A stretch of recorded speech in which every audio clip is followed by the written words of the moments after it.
ദുരിതാശ്വാസ നിധി കേസിൽ ഹർജിക്കാരൻ RS ശശികുമാറിനെതിരെ രൂക്ഷ വിമർശനവുമായി ലോകായുക്ത. മുഖ്യമന്ത്രി ലോകായുക്തയിൽ സമ്മർദ്ദം ചെലുത്തുന്നത് ഹർജിക്കാരൻ നേരിട്ട് കണ്ടിട്ടുണ്ടോ എന്ന് ലോകായുക്ത.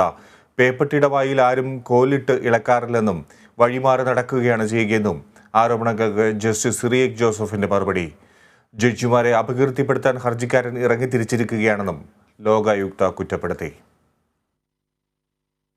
ദുരിതാശ്വാസ നിധി കേസ് വിധിക്കെതിരായ വിമർശനങ്ങൾ തൊട്ടുപിന്നാലെ മുഖ്യമന്ത്രിയുടെ ഇഫ്താർ വിരുന്നിൽ ലോകായുക്ത ജഡ്ജിമാർ പങ്കെടുത്തതിനെതിരെ ഉയർന്ന ആരോപണങ്ങൾ.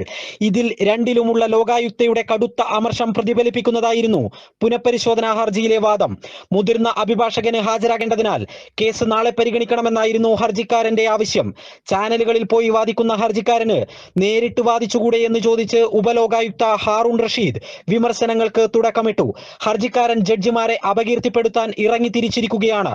മുഖ്യമന്ത്രി ഞങ്ങളിൽ സമ്മർദ്ദം ചെലുത്തിയത് അദ്ദേഹം കണ്ടിട്ടുണ്ടോ എന്നും ഉപലോകായുക്ത ചോദിച്ചു.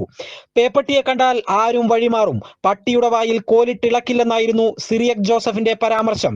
കേസിൽ ആൾക്കൂട്ട വിചാരണ നടക്കുന്നുവെന്നും അദ്ദേഹം അഭിപ്രായപ്പെട്ടു.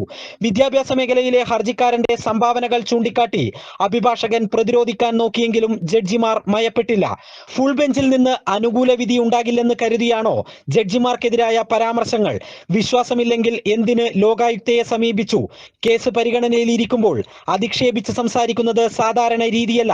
ഇങ്ങനെ നീണ്ടു ജഡ്ജിമാരുടെ വിമർശനങ്ങൾ. ചെയ്യുന്നത് ശരിയാണോ എന്ന് ശാന്തമായി ആലോചിക്കൂ എന്നും ഹർജിക്കാരനെ ഉപദേശിച്ച ശേഷമാണ് പുനഃപരിശോധനാ ഹർജി പരിഗണിക്കുന്നത് നാളത്തേക്ക് മാറ്റാൻ ലോകായുക്ത തീരുമാനിച്ചത്. നാളെ 12 മണിക്ക് പുനഃപരിശോധനാ ഹർജി പരിഗണിച്ച ശേഷം 2 മണിക്കാകും ദുരിതാശ്വാസ നിധി കേസ് ഫുൾ ബെഞ്ച് പരിഗണിക്കുക. Sharath K Sasi, Kerala Vision News, Thiruvananthapuram.